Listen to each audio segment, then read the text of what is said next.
Now, before you say anything, I know, I need to cut my hair. It's going way out of hand. Now it's not even looking good anymore. But I'll do it by next week. I'm just procrastinating at this point and annoying myself. But hey guys, now before I begin this video, let me tell you that if you're someone who is easily offended, you might want to click off this video, because if you watch it, you might unsubscribe to me. And if you look down at my subscriber count, I don't really have a lot, so I can't really afford to lose any, you know. So it's better if you just go now. You can come back on Saturday for a beauty video, or if you're not into beauty, you can come back next Wednesday. I'll have something else up for you.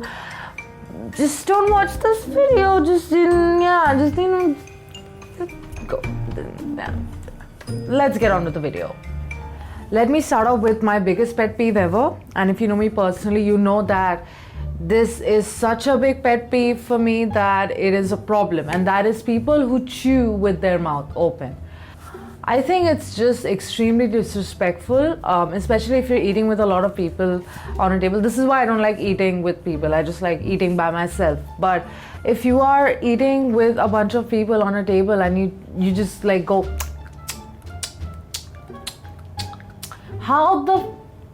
I mean, it's not something that just bothers me mentally, but also physically. Like, it pains me.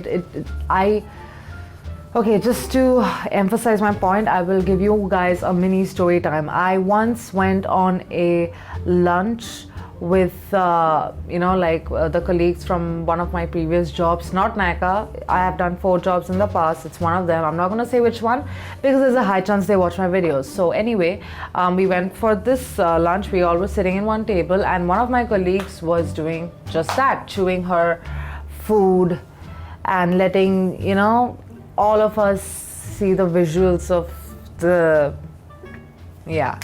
So, and I couldn't just walk away. It was a mandatory lunch, and it wouldn't just be rude, but I wasn't technically allowed to do that. So, and I also couldn't tell her anything because everybody was talking about, like, it was kind of like a meeting come lunch. So I legit started crying onto my plate.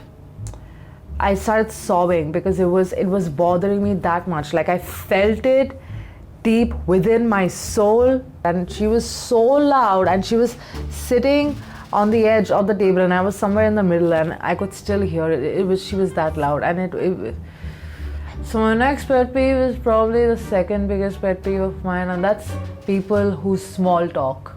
So people who do this and think that they're going somewhere with it, let me tell you that you're not. You don't make me feel special. You make me feel like a recycled tissue paper.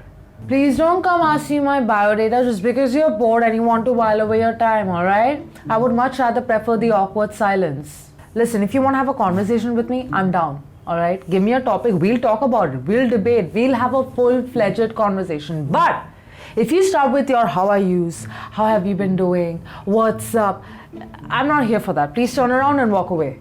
This also applies to those who are hitting on me, and I don't realize that until much later because I don't think too highly of myself. So if you like me for some reason and you text me wherever it is, on Facebook, Tinder, wherever, and you start your messages with how are you or what's up, I'm immediately turned off. I'm not interested in you anymore. Like, I don't even want to proceed. It just feels like you're not sincere at all. You don't really care about getting to know me. There's no effort. So why would I waste my time on you? Alright, so number 3. I don't understand people who willingly choose to eat the first or last piece of bread. If you don't know what I'm talking about, I'll put up a picture here, either from the internet or my own kitchen.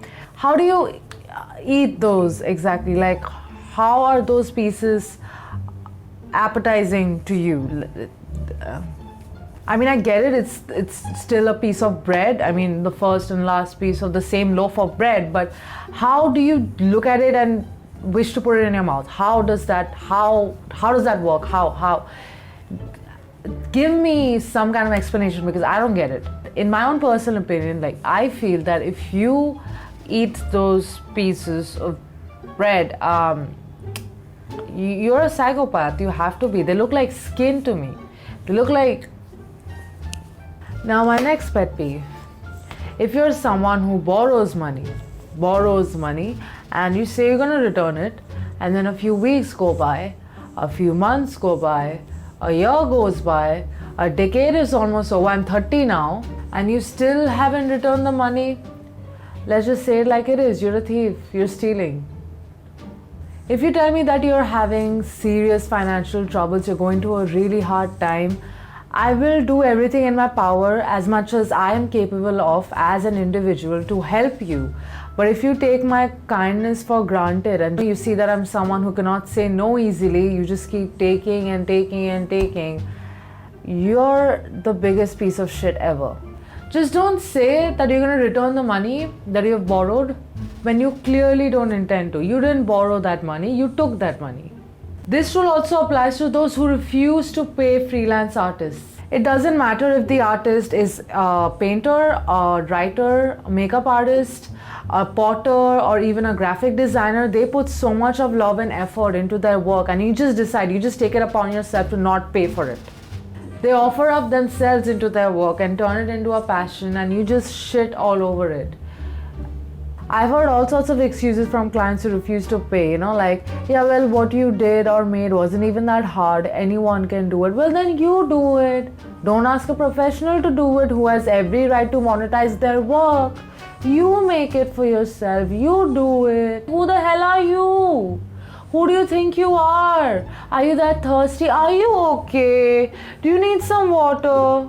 If you feel like you don't want to or can't afford to pay artists who put so much of love and effort into their services that they do ever so kindly for their clients, then look for someone who is willing to do it for free. But give them credit. My last pet peeve would be people who don't use things in a clean, organized manner. What I mean by that is, let's take the example of a toothpaste tube. So what I do is I squeeze from the bottom and I work my way to the top. But I've seen people who kind of squeeze from the middle, right? And that irks me to some other level. Another example would be people using lipstick in a haphazard manner. You've heard that, right? I've seen people actually open the cap from the lipstick bullet, retract it all the way, use the lipstick, and they don't even retract it all the way down. They do it halfway and then try to force the cap back on. And that not only makes things messy because, the product is everywhere, but it's also wasted. So much of product just goes to waste. Why would you do that? Stop it. Get some help. Please take the time to use your product to its full potential, because then you don't have to go running to the grocery store to repurchase it before you can even finish fully using this one. Just take your time. If you're down for such casual videos where I just sit and rant and it feels homely and relatable to you, let me know. I'll do more. I have a list of more people whom I do not understand. If you watched this far, comment. Damn, I can't think of anything this time. Comment, stop it. Like this video if you liked it, subscribe if you haven't already, and I'll see you guys in the next one. Bye.